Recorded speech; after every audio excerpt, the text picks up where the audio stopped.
Assignment आप लोगों का कंप्लीट हुआ ऑफ पेज एसईओ का? यस और नो? चित्रा?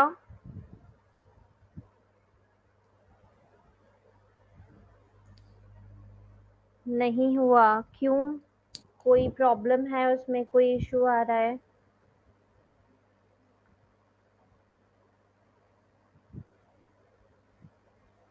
फिर असाइनमेंट कंप्लीट क्यों नहीं हो रहा है?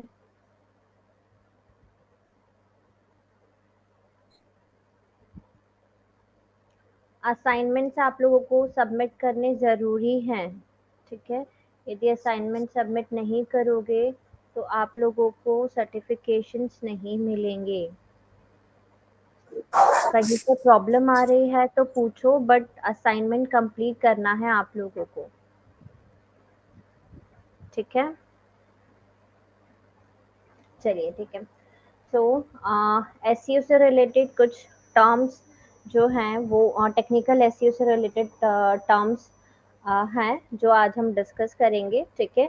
आज एसईओ कंप्लीट हो जाएगा पूरा, ठीक है?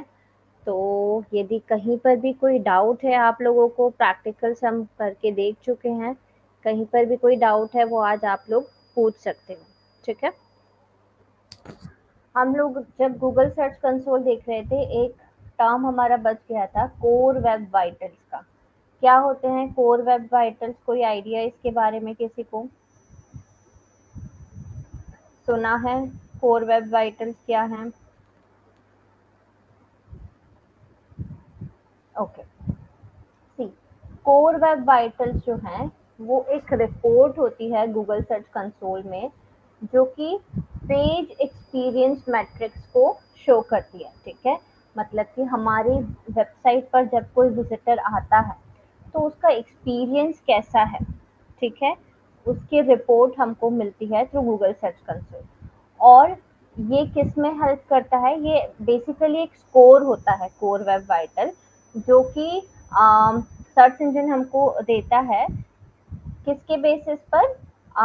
हमारी वेबसाइट की स्पीड कैसी है, इंटरएक्टिविटी कैसी है, विजुअल स्टेबिलिटी कैसी है हमारे वेबसाइट के पेजेस की।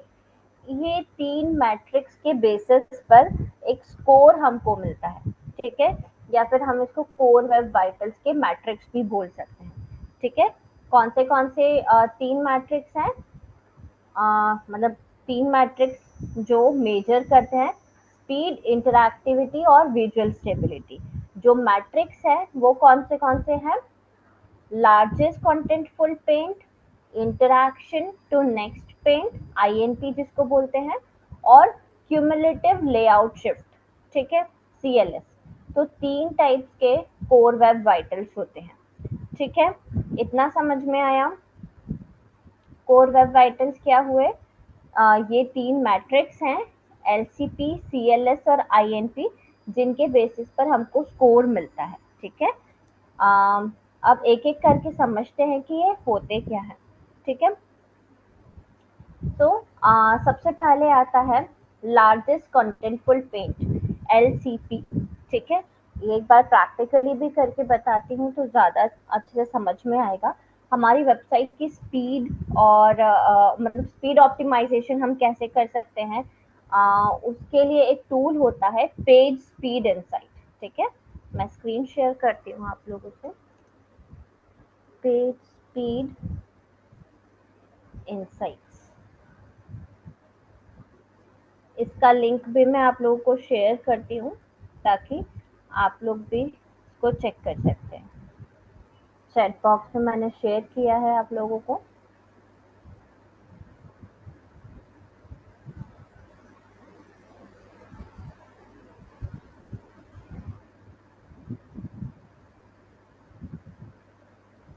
स्क्रीन विजिबल है मेरी?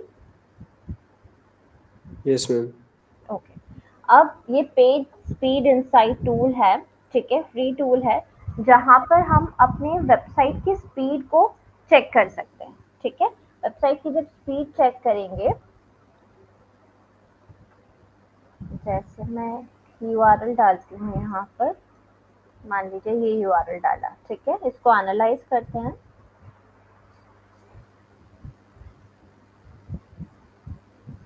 ये मोबाइल और डेस्कटॉप दोनों वर्जन के लिए आपको एनालिसिस प्रोवाइड करेगा, ठीक है। तो देखते हैं इसका डेटा कैसे आता है। ये पूरा जो जो भी इश्यूज है आपके वेबसाइट में वो सारे इश्यूज बताएगा।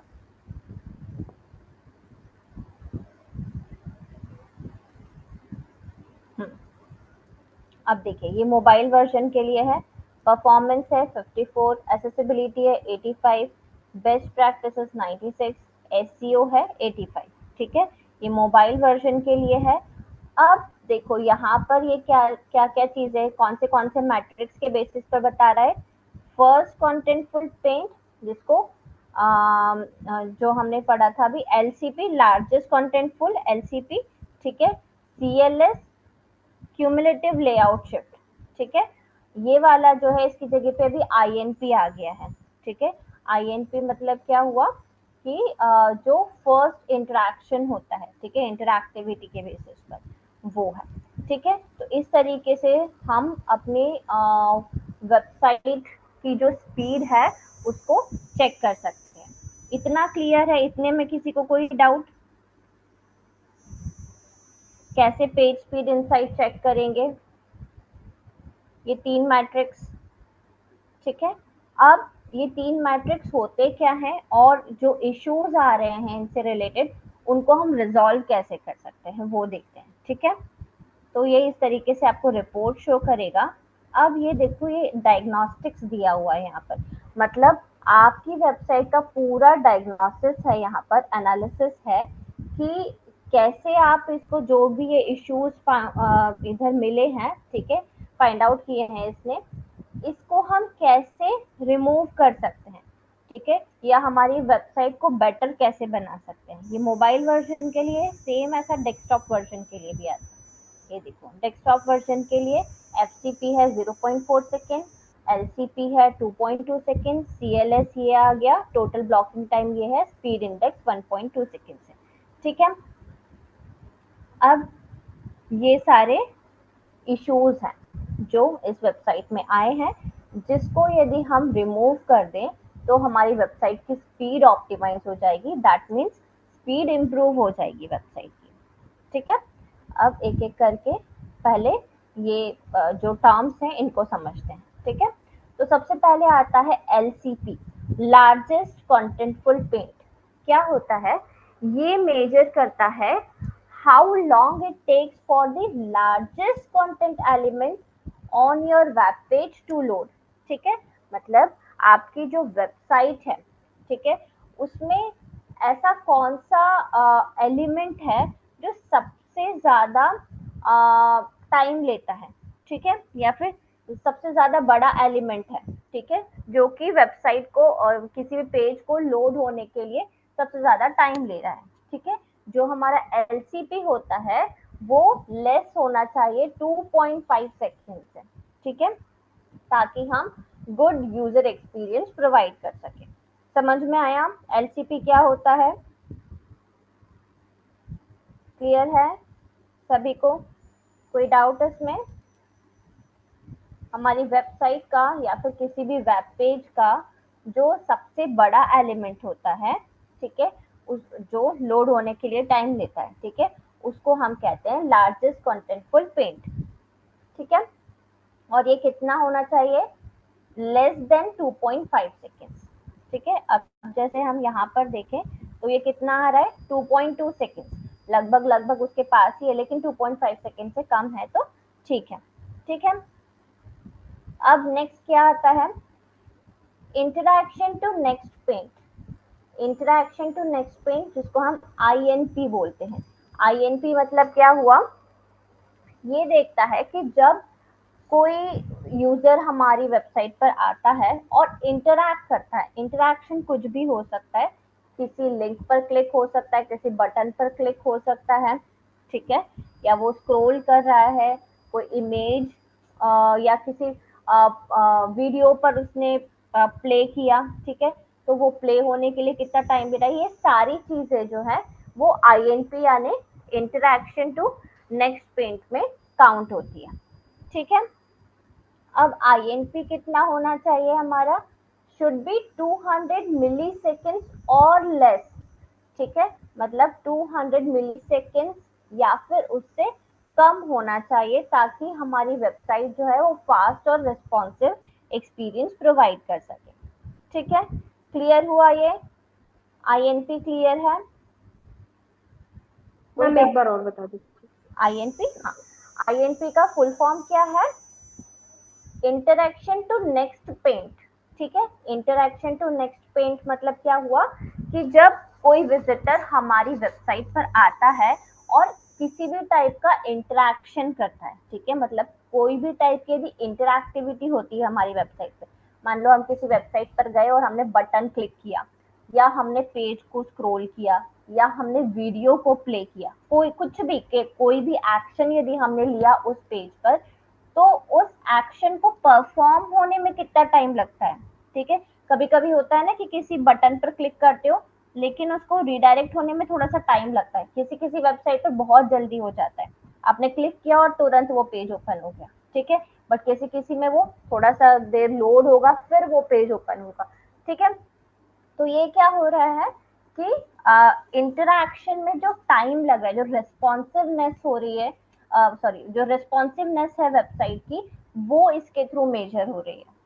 ठीक है, अभी क्लियर हुआ, चित्रा समझ में आया? Yes ma'am. ठीक है, ये कितना होना चाहिए आईएनपी, ये 200 मिली सेकेंड से भी कम होना चाहिए, या तो 200 मिली सेकेंड या फिर उससे कम होना चाहिए। ठीक है, ये हो गया आईएनपी, हमारा सेकेंड मैट्रिक। अब इसके बाद आता है सीएलएस, क्यूमुलेटिव लेआउट शिफ्ट।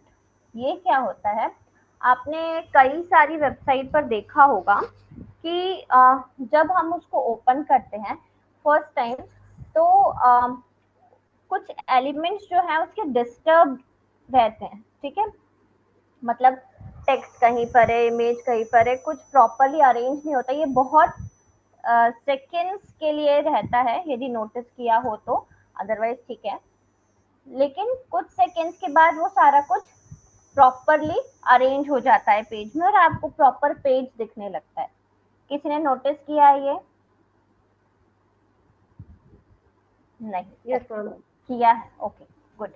तो ये जो शिफ्टिंग हो रही है, ठीक है, ये वैसे हर वेबसाइट में होती है, लेकिन वो बहुत मतलब इतना माइन्यूट सेकंड होता है कि किसी किसी में आपको नहीं पता चलता, और किसी किसी में थोड़ा सा ज्यादा होता है तो वो आपको दिख जाता है। ठीक है, तो माइन्यूट सा तो सब जगह पर चलता है, ठीक है, लेकिन यदि ये ज्यादा है तो फिर आप सामने वाले का एक्सपीरियंस जो है, जो यूजर एक्सपीरियंस हम बोलते हैं, वो वहां पर नेगेटिव चला जाएगा।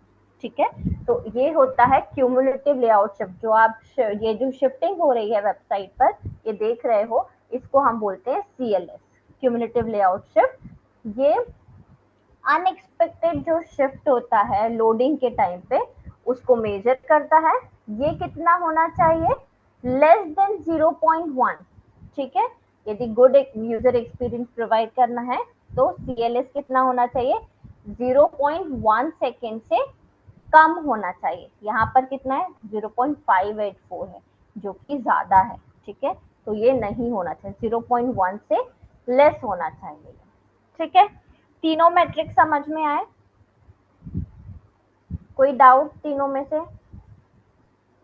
किसी में भी? नहीं, ठीक है।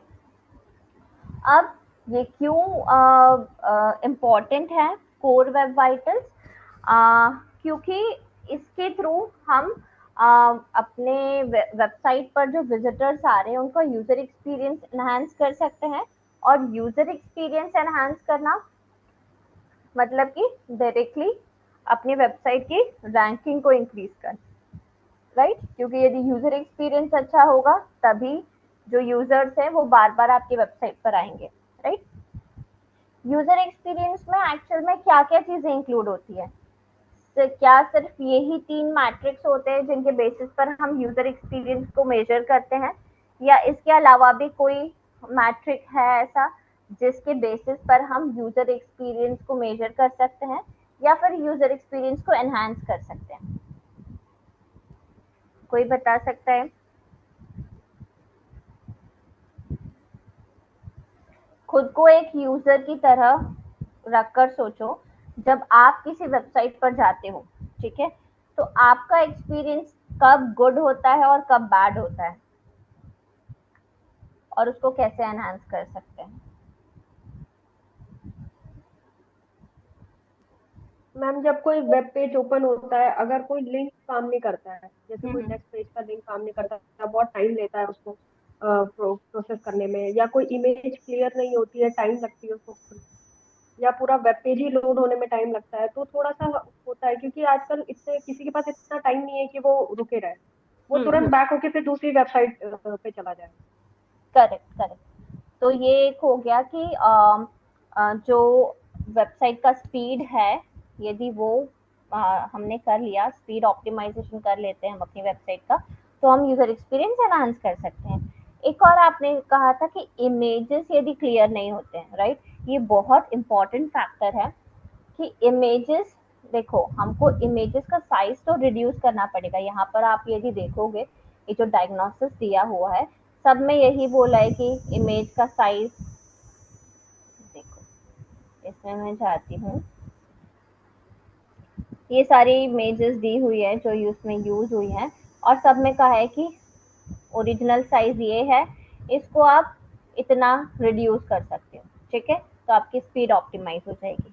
कर तो लेंगे हम लोग, लेकिन जो टूल हम यूज कर रहे हैं, ठीक है, हमको ध्यान रखना है कि उससे हमारी इमेज का साइज रिड्यूस होके ब्लरी नहीं होनी चाहिए इमेज, है ना। कुछ इमेजेस ब्लर हो जाती है जब हम उसका साइज रिड्यूस करते हैं, है ना।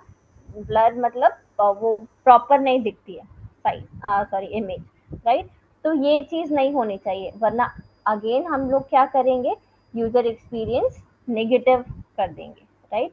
तो जो भी टूल हम यूज कर रहे हैं, उससे ये ध्यान रखना है कि इमेजेस जो है वो क्लियर होनी चाहिए, गुड क्वालिटी इमेज होनी चाहिए, ठीक है। इसके अलावा और कुछ जिससे यूजर एक्सपीरियंस एनहांस कर सकते हैं हम? स्पीड तो हो गया, इमेजेस हो गई, इसके अलावा और कुछ, और कोई फैक्टर कोई बता सकता है?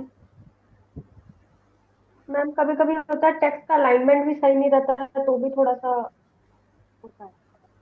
टेक्स्ट का अलाइनमेंट सही नहीं होता, यस, ये भी बोल सकते हो, जब टेक्स्ट का अलाइनमेंट प्रॉपर नहीं होता, या फिर कभी कभी ये भी देखा होगा कि टेक्स्ट जो है वो लेजिबल फॉन्ट, मतलब फॉन्ट जो है उसका क्लियर नहीं होता। कभी कभी या तो फॉन्ट स्टाइल जो यूज किया है वो सही नहीं होता, या फिर फॉन्ट साइज जो यूज हुआ है, जैसे कि आप डेस्कटॉप पर पढ़ रहे हो तब तो वो लेजिबल है फॉन्ट, बट मोबाइल में देख रहे हो तो फॉन्ट लेजिबल नहीं है, ठीक है, मतलब वो पढ़ने में नहीं आ रहा है, या तो बहुत छोटा है, ठीक है, या फिर फॉन्ट स्टाइल ऐसा है जो पढ़ने में प्रॉब्लम हो रही है। देखा होगा ना, बहुत सारे फॉन्ट स्टाइल्स ऐसे होते हैं जो वो बहुत डेकोरेटिव होते हैं, दिखने में सुंदर है, बट पढ़ने में हर किसी को वो आसानी नहीं होती। जैसे कर्सिव टाइप यदि आपने फॉन्ट्स यूज किए हैं, तो वो पढ़ने में आसानी नहीं होती है हर किसी को, राइट।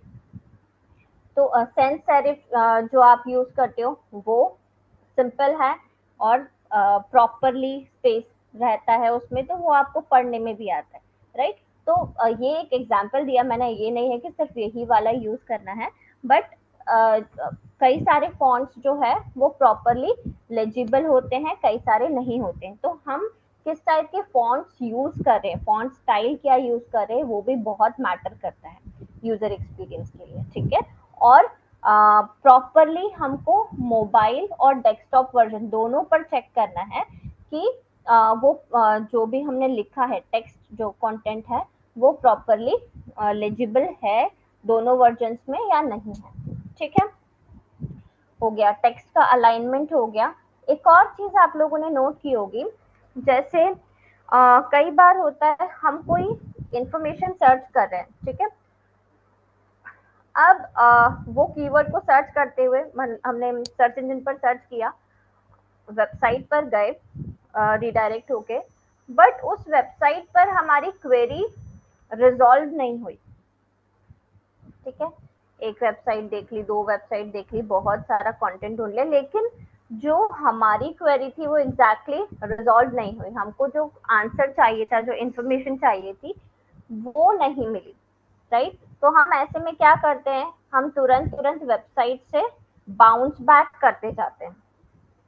राइट, तो ये चीज नहीं होनी चाहिए हमारी वेबसाइट पर।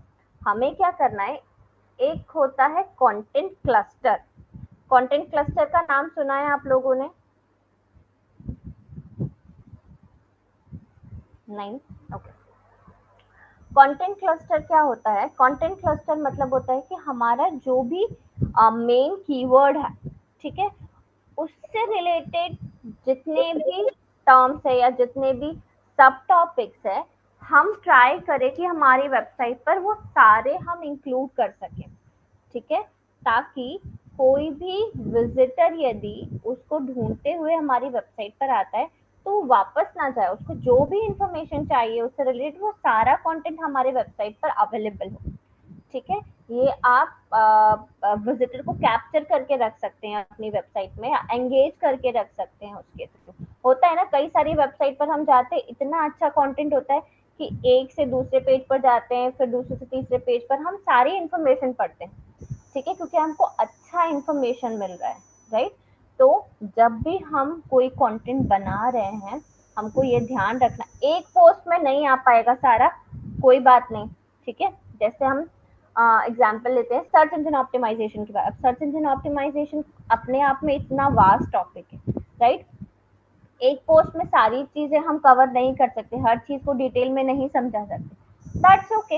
हम एक पोस्ट में ब्रॉड कैटेगरी में एसईओ को पूरा जितना मतलब ब्रॉड लेवल पर जितना एक्सप्लेन कर सकते हैं उतना कर दें, फिर नेक्स्ट पोस्ट बना दें जो individually on page SEO, of page SEO, technical SEO की हो। ठीक है, फिर इनमें से भी बहुत सारी छोटी छोटी टर्म्स ऐसे हैं, जैसे कि टेक्निकल एसईओ में कोर वेब वाइटल्स का एक अलग से पेज बन सकता है, मतलब पोस्ट बन सकता है। ठीक है, रोबोट्स डॉट टी के बारे में आप अलग से बना सकते हो।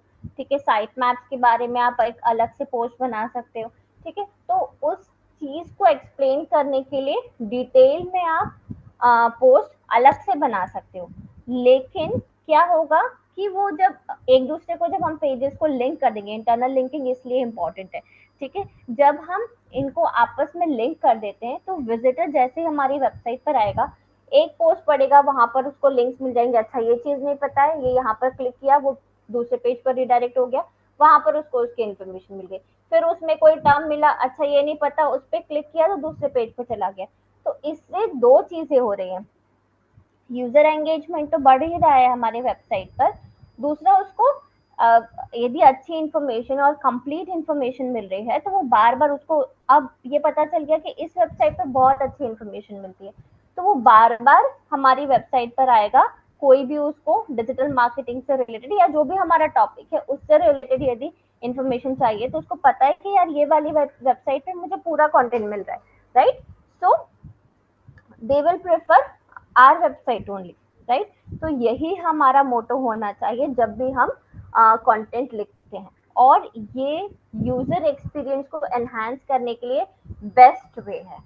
ठीक है, यदि आप अच्छी इंफॉर्मेशन प्रोवाइड करते हो, थोड़ा बहुत यदि आपका स्पीड, वेबसाइट का लोडिंग स्पीड कम भी रहता है ना, तो भी यहाँ पर फिर जो है यूजर एक्सपीरियंस आपका अच्छा ही रहेगा वेबसाइट पर, क्योंकि आप इंफॉर्मेशन बहुत अच्छी, अब देखा होगा हम लोग भी ऐसा करते हैं, यदि इंफॉर्मेशन अच्छी मिल रही है, थोड़ा सा वेट, बहुत ज्यादा लंबा वेट तो नहीं, लेकिन थोड़ा सा यदि ज्यादा वेट भी करना पड़े तो हम करते हैं, क्योंकि हमको पता है कि यहाँ पर इंफॉर्मेशन अच्छी मिलेगी। राइट, तो जहां पर फायदा दिखता है हम करते हैं वो चीज। राइट, तो यही यूजर एक्सपीरियंस के साथ भी है। तो यूजर एक्सपीरियंस एनहांस करना है तो आपको good quality content, good information, relevant information provide करना बहुत जरूरी है। ठीक है, कंटेंट क्लस्टरिंग का कॉन्सेप्ट भी क्लियर हो गया इसके साथ?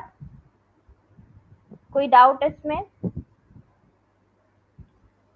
ठीक है, तो ये सारी चीजें आपको क्लियर है। और कोई फैक्टर है जो यूजर एक्सपीरियंस एनहांस करता हो या यूजर एक्सपीरियंस को अफेक्ट करता हो?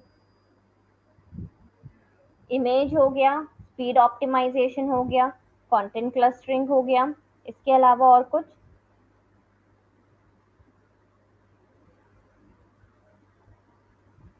वेबसाइट नेविगेशन क्या होता है? वेबसाइट नेविगेशन, वेबसाइट नेविगेशन का मतलब होता है कि जब कोई आपकी वेबसाइट में एंटर करता है तो उनको समझ में आना चाहिए कि अब मुझे इस पेज से क्या एक्शन लेना है। ठीक है, मान लो वो आपके होम पेज पर आया। ठीक है, होम पेज में आप प्रॉपर पहले तो इन्फॉर्मेशन होनी चाहिए, आपका बिजनेस किस बारे में है या वेबसाइट किस बारे में है। फिर वहां से दूसरे पेजेस में जाने के लिए प्रॉपर नेविगेशन होना चाहिए, प्रॉपर लिंक्स होनी चाहिए। एक पेज से दूसरे पेज में जाने के लिए proper visibility, proper navigation, proper links available होनी चाहिए। ठीक है, कई सारी वेबसाइट पर आप लोगों ने नोटिस किया होगा, या अभी ऑफ पेज एसईओ अभी आप लोगों ने किया नहीं है, लेकिन यदि करोगे तो पता चलेगा कई सारी वेबसाइट्स में प्रॉपर नेविगेशन ही नहीं होता, वहां पर समझ ही नहीं आता कि अब इस पेज से दूसरे पेज पर कैसे जाना है। ठीक है, नेक्स्ट सेक्शन क्या लेनी है। तो अगेन यहाँ पर क्या होता है, यूजर एक्सपीरियंस नेगेटिव हो जाता है। ठीक है, तो हमको अपने वेबसाइट में जो भी हम पेज बना रहे हैं या जो भी लिंक्स दे रहे हैं वो प्रॉपरली विजिबल होनी चाहिए सबसे पहले तो, और नेविगेशन प्रॉपर होना चाहिए, इंफॉर्मेशन प्रॉपर होना चाहिए, ताकि यूजर को समझ में आए कि एक पेज से दूसरे पेज पर कैसे जाना है। ठीक है, क्लियर है? कोई डाउट इसमें किसी को भी?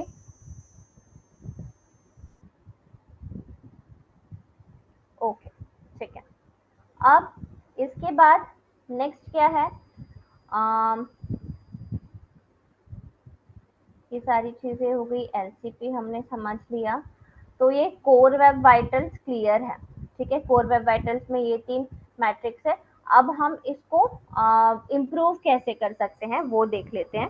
ठीक है, तो सबसे पहले आता है एलसीपी। एलसीपी को कैसे इम्प्रूव कर सकते हैं? एलसीपी मतलब क्या था, जो लार्जेस्ट कॉन्टेंटफुल पेज है, मतलब कि सबसे बड़ा एलिमेंट है हमारे पेज पर, जो जिसकी वजह से पेज जल्दी लोड नहीं हो पा रहा। ठीक है, इसके लिए क्या क्या स्टेप्स ले सकते हैं हम? कोई भी थर्ड पार्टी स्क्रिप्ट हो उसको हम, जो जो अननेसेसरी हो, ठीक है, मतलब कि उसको हटा दिया जाए तो भी बहुत ज्यादा इफेक्ट नहीं पड़ेगा, तो हम क्या करेंगे, उसको रिमूव कर देंगे। ठीक है, हर एक जो थर्ड पार्टी स्क्रिप्ट रहती है वो हमारी वेबसाइट की स्पीड को 34 मिलियन मिली सेकेंड से स्लो करती है। ठीक है, इसलिए ट्राई करना है कि कोई भी थर्ड पार्टी स्क्रिप्ट जो है, जो अननेसेसरी, हम बस ऐसे ही कि ये वाला प्लगइन इंस्टॉल कर लेते हैं, ये वाला प्लगइन इंस्टॉल कर लेते हैं, ये वाली स्क्रिप्ट ऐड कर देते हैं, इन सब से हमारी जो पेज की स्पीड है वो रिड्यूस होती है। ठीक है, फिर हमारा जो वेब होस्ट है, होस्टिंग है, उसको हम अपग्रेड कर सकते हैं। ठीक है, कभी कभी क्या होता है कि हमने छोटी होस्टिंग ली हुई है, ठीक है, और हमारे वेबसाइट पर ट्रैफिक ज़्यादा आ रहा है, तो उस वजह से क्या होगा कि वेबसाइट की स्पीड स्लो हो जाएगी। ठीक है, तो इन दैट केस हम क्या कर सकते हैं, हम बड़ी होस्टिंग ले सकते हैं ताकि स्पेस ज़्यादा मिले हमको इंटरनेट पर, तो ज़्यादा ट्रैफिक को भी वो हैंडल कर सके। ठीक है, क्लियर हुआ? और क्या कर सकते हैं, अवॉइड लेजी लोडिंग इमेजेस। ठीक है, लेजी लोडिंग इमेजेस क्या होता है, सुना है इसके बारे में?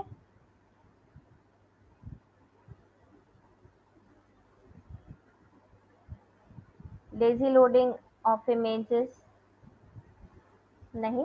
लेजी लोड मतलब क्या होता है, ये एक प्लगइन है जो हम इंस्टॉल करते हैं, बट ये हमको तभी करना है जब वेबसाइट का स्पीड बहुत स्लो हो रहा हो।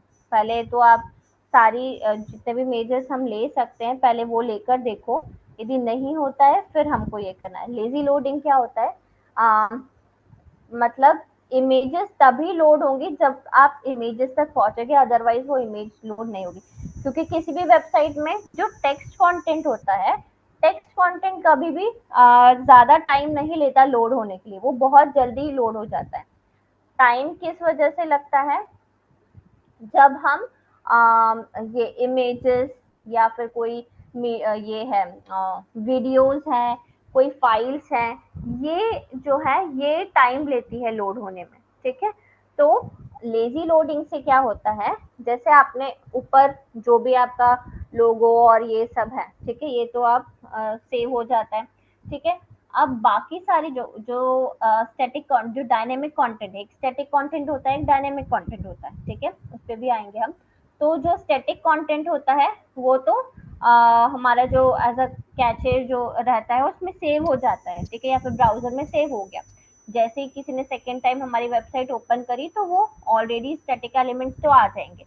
अब जो इमेजेस हैं, इमेजेस वाले पार्ट पर हम जब जाएंगे तभी वो लोड होगी, अदरवाइज वो लोड नहीं होगी। इसको कहते हैं लेजी लोडिंग। इससे क्या हुआ कि टेक्स्ट कंटेंट फटाफट फटाफट दिखने लगा यूजर को सामने, तो पेज की स्पीड भी रिड्यूस नहीं हुई, आराम से उसको टाइम मिल गया लोड होने के लिए। अब इमेजेस तक जब आप स्क्रॉल करोगे तब आसानी से इमेजेस लोड हो जाएंगे, ठीक है। क्लियर हुआ लेजी लोडिंग क्या है? कोई डाउट है इसमें?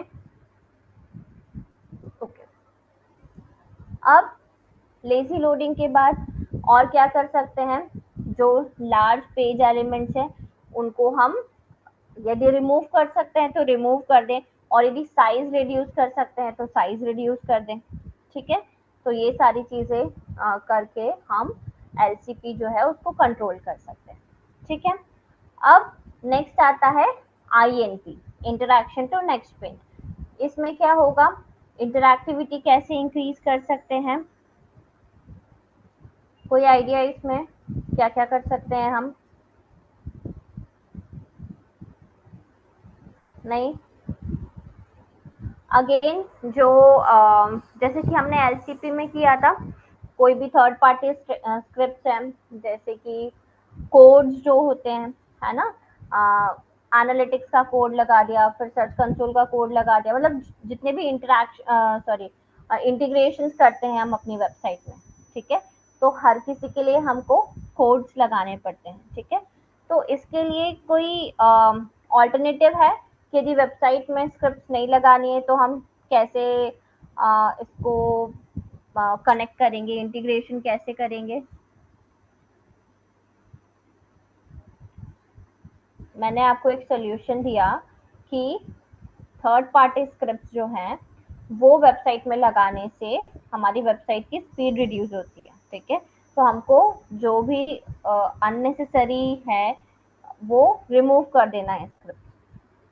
तो यदि रिमूव कर देना है या फिर कोई इम्पोर्टेंट भी हो लेकिन वेबसाइट की स्पीड को वो स्लो कर रही है, तो क्या सॉल्यूशन है यहाँ पर, कोई ऑल्टरनेटिव है जिसके थ्रू हम इस इंटीग्रेशन को किसी दूसरे प्लेटफॉर्म के जरिए चैनलाइज कर सकते हैं? कोई आइडिया इसके बारे में किसी को? गूगल टैग मैनेजर का नाम सुना है आप लोगों ने?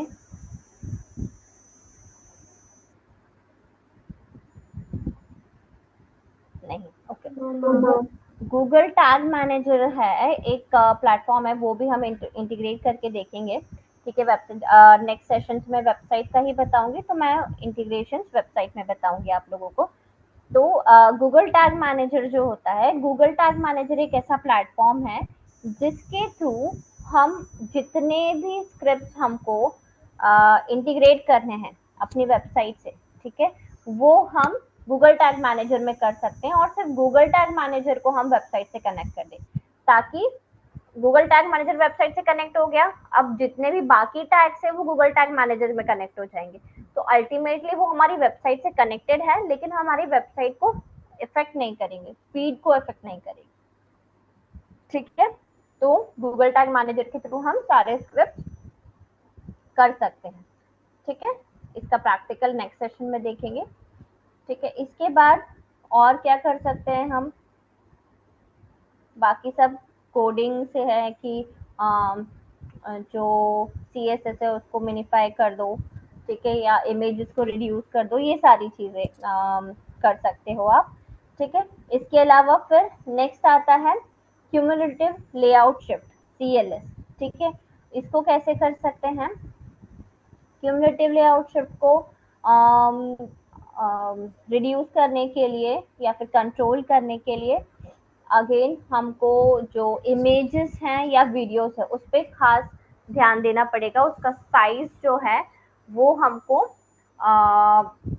रिड्यूस करना पड़ेगा, और जो हमारा ब्राउजर है, ठीक है, उसको एक पर्टिकुलर स्पेस पता होती है, ठीक है, कि ये लोगो जो है उसको इतना साइज लेना चाहिए, इतना इतना स्पेस लेना चाहिए।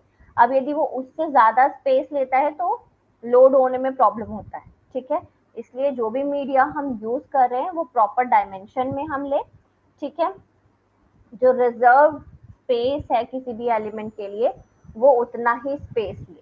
ठीक है, यदि उससे ज्यादा स्पेस लेगा तो उस वजह से क्या होता है, जब वेबसाइट लोड होती है तो वो एक दूसरे को ऊपर या नीचे या फिर साइड में वो शिफ्ट करेंगे। ठीक है, पुश करेंगे, और वो पुशिंग की वजह से ही जो लेआउट होता है आपकी वेबसाइट का वो शिफ्ट हो जाता है।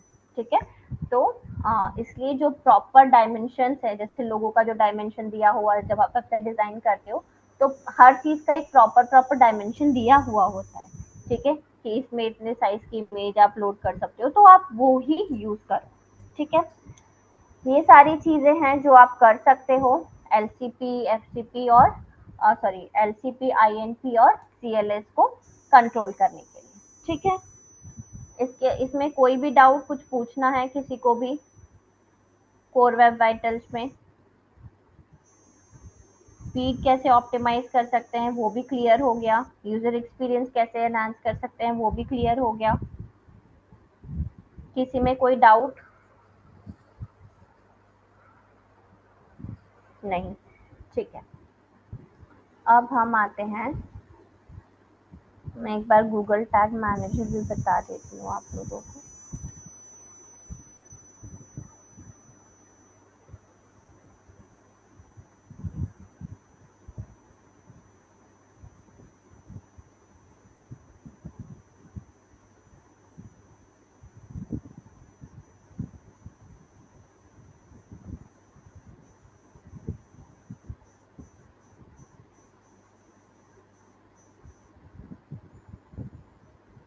गूगल टैग मैनेजर दिख रहा है आप लोगों को? डायरेक्टली हम गूगल पे सर्च करेंगे गूगल टैग मैनेजर, ये देखो मैंने ही सर्च किया है, और डायरेक्टली हमारी जो जीमेल आईडी है उसी से लॉगिन हो जाएगा इसमें। ये आपके पास डैशबोर्ड आ गया। ठीक है, ये मैंने ऑलरेडी बनाया हुआ है। हम न्यू से स्टार्ट करते हैं, क्रिएट अकाउंट करना है। ठीक है, क्रिएट अकाउंट करने के बाद अब अकाउंट आप जिस भी वेबसाइट के लिए या ऐप के लिए जिसके लिए भी आप बना रहे हो उसकी आपको डिटेल्स यहाँ पर देनी होती है। ठीक है, तो यहाँ पर अकाउंट नेम मतलब आपकी जो भी वेबसाइट का नाम है वो आ जाएगा। ठीक है, उसके बाद कंट्री का नाम, कंटेनर सेटअप, ये सारी चीज़ें आपके आपको इंफॉर्मेशन फिल आउट करनी होती है यहाँ पर, और ये जो है आपका अकाउंट सेटअप हो जाता है इसमें। ठीक है, कंट्री आ गया, अब कौन से प्लेटफॉर्म आपको कनेक्ट करना है, ठीक है, कंटेनर का नाम क्या है वो इधर रख लोगे आप, और उसके बाद यहाँ से बस क्रिएट करना है। ठीक है, तो जब हम वेबसाइट बनाएंगे या फिर ब्लॉग के लिए हम ये बनाकर एक बार देख लेंगे नेक्स्ट सेशन में। ठीक है, इसके बाद अच्छा, एसईओ से रिलेटेड किसी को भी कोई प्रॉब्लम नहीं है? Okay, Google analytics, Google search console आप लोगों ने कनेक्ट करके देखा वेबसाइट में, वेबसाइट में नहीं सॉरी ब्लॉग में कनेक्ट करके देखा?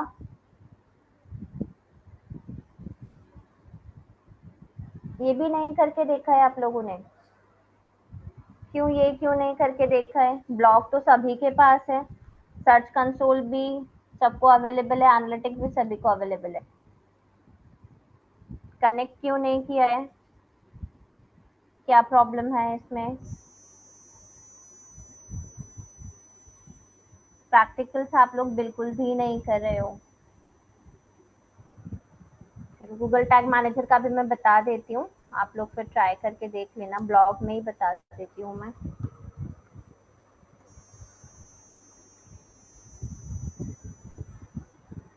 तो मान लेते हैं मेरे ब्लॉग का नाम है डिजिटल मार्केटिंग ट्यूटोरियल, ठीक है, डिजिटल मार्केटिंग ट्यूटोरियल, ठीक है।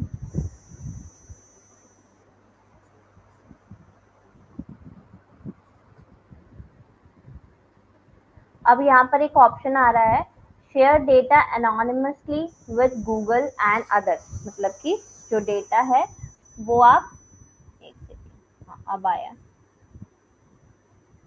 वो आप शेयर करना चाहते हो नहीं करना चाहते हो ये आपके, यदि शेयर करना चाहते हो तो इस पे चेक बॉक्स पर क्लिक करना है, नहीं करना चाहते हो तो आपको नहीं करना है, ठीक है। कंटेनर सेटअप में अगेन मैं नाम लिख देती हूँ, डिजिटल मार्केटिंग ट्यूटोरियल, ठीक है। अब प्लेटफॉर्म कौन सा हमको कनेक्ट करना है, तो अभी के लिए वेबसाइट सेलेक्ट करते हैं और इसको क्रिएट करते हैं, ठीक है। ये टर्म्स एंड सर्विस पॉलिसीज हैं, ठीक है, ये आप पढ़ सकते हो कि जो भी टर्म्स एंड कंडीशन है आप उसको अग्री करते हो या नहीं, पॉलिसीज है इसको पढ़ लेना, फिर आपको यस करना है, ठीक है। इसके बाद ठीक है, अब ये हमारे पास टैग आ गया, ठीक है। अब क्या करना है हमको, ये देखो, paste this code as high in the head of the page as possible, ठीक है। तो हमारी वेबसाइट का जो कोडिंग में हेड सेक्शन है वहां पर ये हेड वाला कोड यहाँ से कॉपी हो जाएगा, ठीक है, ये हमको पेस्ट करना है, और बॉडी टैग में ये वाला जो कोड है वो हमको कॉपी करना है, ठीक है। तो मैं ब्लॉगर में बताती हूँ आपको कैसे करना है। हेड वाला कोड कॉपी करते हैं यहाँ से, ठीक है, ब्लॉगर में गए, ये ब्लॉगर है, ठीक है, डिजिटल मार्केटिंग ट्यूटोरियल ब्लॉग है हमारा, इसके इसमें स्क्रॉल डाउन किया, थीम में गए, ठीक है, कोडिंग हमेशा थीम में मिलेगी, थीम में गए, थीम में कस्टमाइज सेक्शन दिख रहा है, इसके पास में ये जो एरो है इस पर क्लिक करना है ड्रॉप डाउन में, और यहाँ पर एडिट HTML पर क्लिक करना है। अब ये आपके पास कोडिंग आ गई पूरी, ठीक है।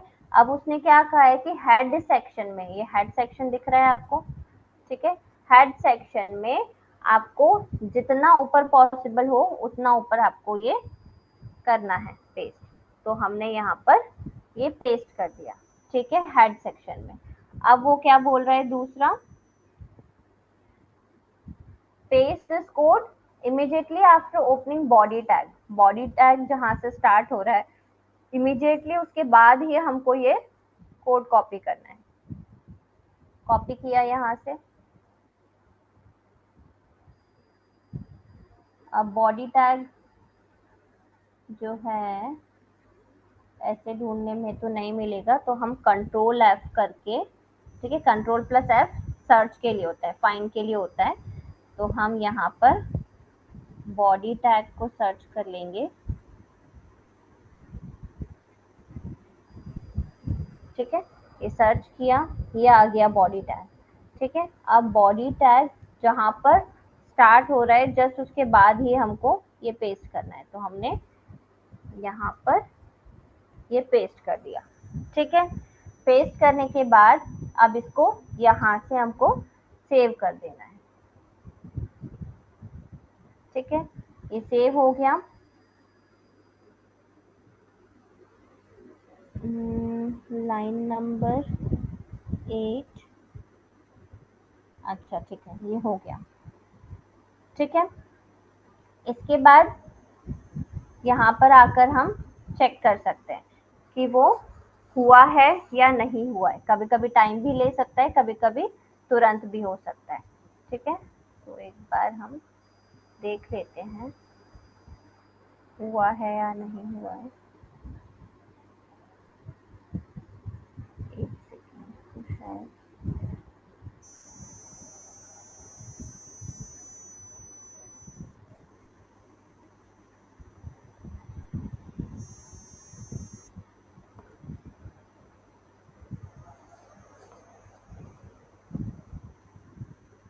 चल रहा है। और line number 8, column number 43, the reference to entity I must end with the, okay,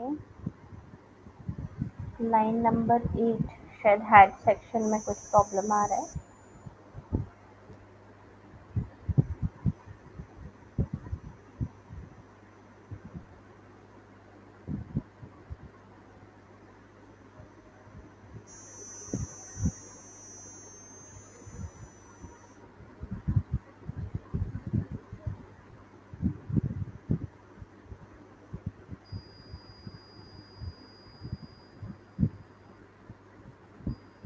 यहाँ पर सेमीकोलन आना चाहिए।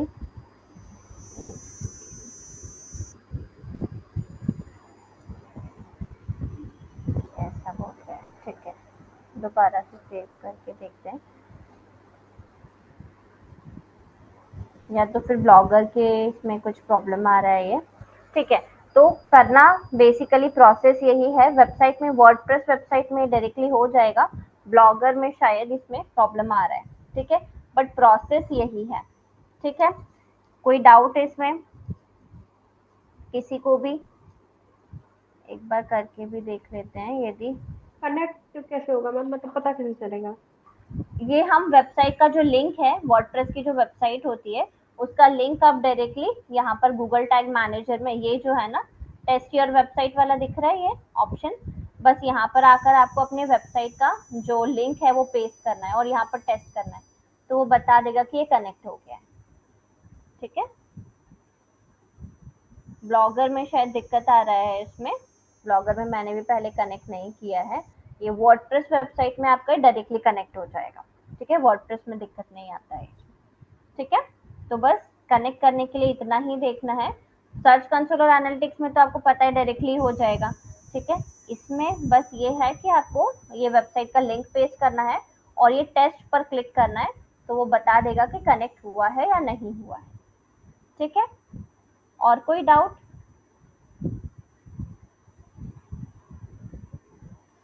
नहीं, क्लियर है? प्रोसेस क्लियर हुआ कि कोड कॉपी पेस्ट कैसे करना है ये क्लियर हो गया?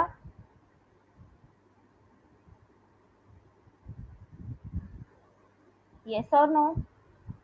प्रोसेस क्लियर है? Yes ma'am. ठीक है, तो ये गूगल टैग मैनेजर हो गया हमारा। ठीक है, जब आपका ये कनेक्ट हो जाता है वेबसाइट, ये बाकी सारे तो हुए हुए हैं इसमें कनेक्ट, मैं दिखाती हूँ।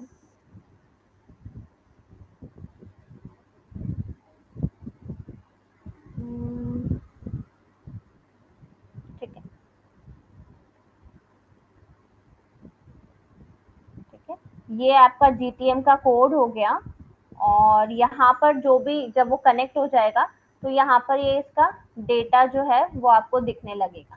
ठीक है, तो खाली है ये वेबसाइट पूरी और अभी ये कनेक्ट भी नहीं हुआ है, इसलिए ये दिखा नहीं रहा। ठीक है, और यहाँ से आप सारे टैग्स जो है, मतलब जैसे आपको गूगल एनालिटिक का टैग करना है, तो अब हमको वेबसाइट पे जाने की जरूरत नहीं है। हम यहाँ पर न्यू पे क्लिक करेंगे और यहाँ से कॉन्फ़िगर कर देंगे। ठीक है, टैग कॉन्फ़िगरेशन कैसे करेंगे, यहाँ पर क्लिक करना है।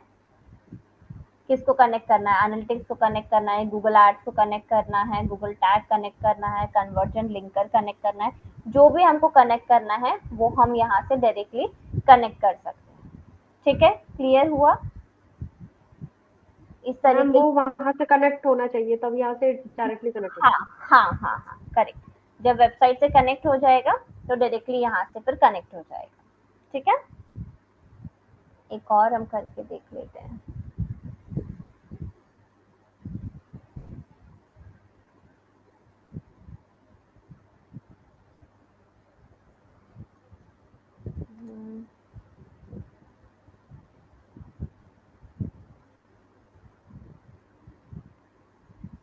एक मैं यहाँ पर एक और ट्राई करके देख लेती हूँ, यदि हो जाता है तो।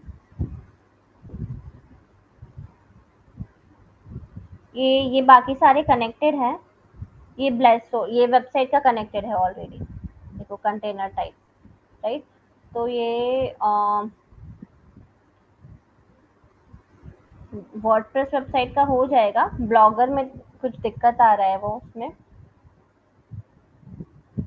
ये आप लोग कनेक्ट करके देखोगे, एक बार प्रोसेस करके देख लेना, फिर जब आप लोग वर्डप्रेस साइट बनाते हो तो वर्डप्रेस वेबसाइट में आपको दिक्कत नहीं आएगा ये, बट प्रोसेस सेम ही है वहां पर भी, ठीक है। आपको HTML कोडिंग में जाना है, अपीयरेंस में, और सेम हेड सेक्शन में और बॉडी सेक्शन में इसको पेस्ट करना है, ठीक है। प्रैक्टिकली करके देख लोगे एक बार तो समझ में आएगा कि चीजें आ रही है या नहीं आ रही है, ठीक है। क्लियर अभी? ओके। अब उसके बाद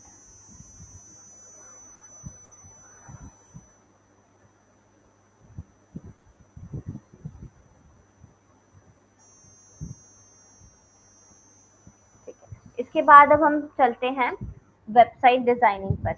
ये एसईओ से रिलेटेड जितने भी टर्म्स थी, ये सारी हमने कवर कर ली है, ठीक है। वर्डप्रेस वेबसाइट डिजाइनिंग जो है वो हम अभी फ्री वर्जन पर एक बार देखेंगे। अच्छा, टाइम हो चुका है तो ठीक है, नेक्स्ट सेशन में हम लोग करेंगे इसको, कुछ और टर्म्स है वो हम और देख लेते हैं, ठीक है। नेक्स्ट सेशन में वर्डप्रेस पर वेबसाइट कैसे डिजाइन करते हैं फ्री वर्जन पे मैं अभी आपको बता दूंगी, पेड वर्जन पर भी शो कर दूंगी, बट आप लोग प्रैक्टिकल अभी फ्री वर्जन पर कर सकते हो, जब जब किसी के पास कोई डोमेन नहीं हो तब तक, ठीक है। कुछ टर्म्स हम देख लेते हैं और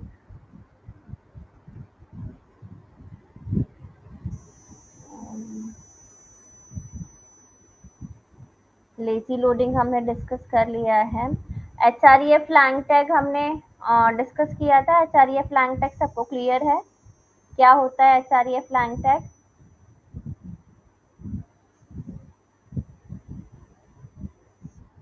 लास्ट सेशन में पढ़ा था हम लोगों ने।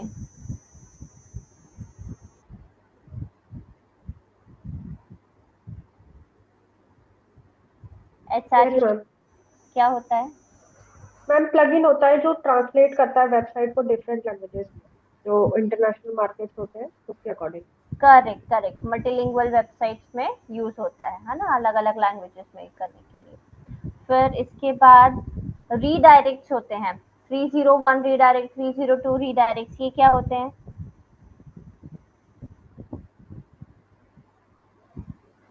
सुना है इनके बारे में? कभी कभी किसी वेबसाइट पर विजिट करते हो, रीडायरेक्शन होता है? नहीं? ओके।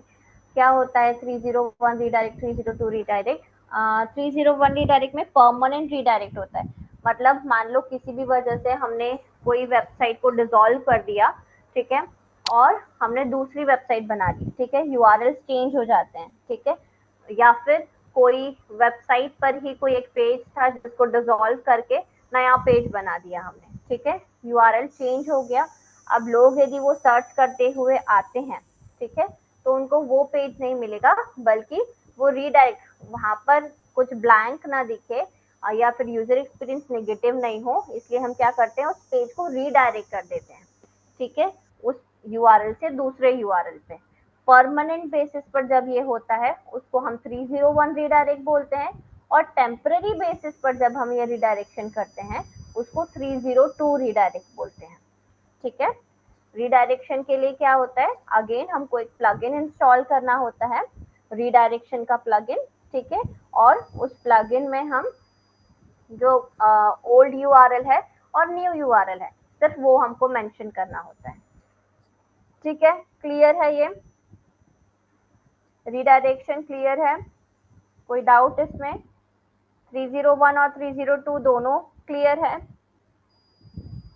301 परमानेंट रीडायरेक्शन के लिए, 302 टेम्पररी रीडायरेक्शन के लिए है, ठीक है।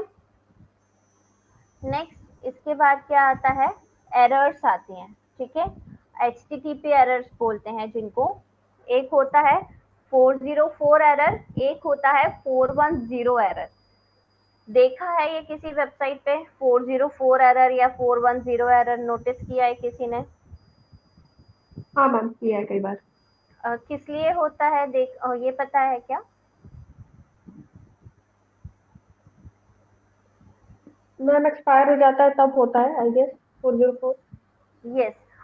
जो पेज है वो अवेलेबल नहीं है किसी वजह से, ठीक है, या पेज एक्सपायर हो गया या लिंक ब्रेक हो गया है, ठीक है। तो ये होता क्या है एक्चुअली, मतलब जैसे ये रीडायरेक्शन हमने नहीं किया, ठीक है, कोई पेज हमने डिसॉल्व कर दिया, खत्म हो गया है वो किसी भी वजह से, डिलीट हो गया है या लिंक ब्रेक हो गया है, लेकिन वहां पर हमने रीडायरेक्ट नहीं किया उसको किसी दूसरे पेज पर, ठीक है।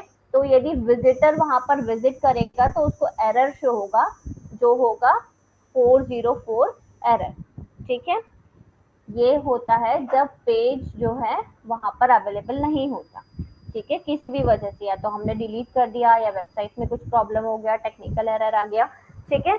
वो ये टेम्पररी बेसिस पर जब होता है तो 404 एरर आता है, और यदि परमानेंट बेसिस पर होता है तो 410 एरर आता है, ठीक है। क्लियर है अभी 404 और 410 दोनों? 404 जब आएगा तो आपको, आप चेक कर सकते हो थोड़े टाइम में वो पेज अवेलेबल हो जाएगा, ठीक है। लेकिन यदि 410 एरर आ रहा है, इसका मतलब है कि ये पेज जो है वो परमानेंटली डिसॉल्व हो गया है, मतलब रिमूव हो गया है, और अब आपको चेक करने की जरूरत नहीं है दोबारा, क्योंकि ये नहीं मिलेगा, परमानेंटली हट गया है ये, ठीक है। क्लियर है? दोनों एरर्स क्लियर है? ओके। अब कैनोनिकलाइजेशन क्या होता है?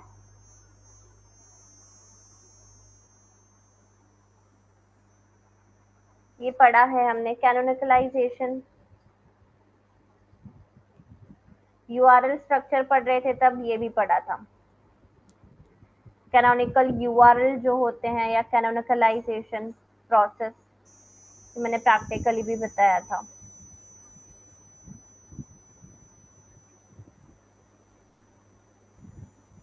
नहीं? चेक करो अपने नोट्स में यदि लिखा हो।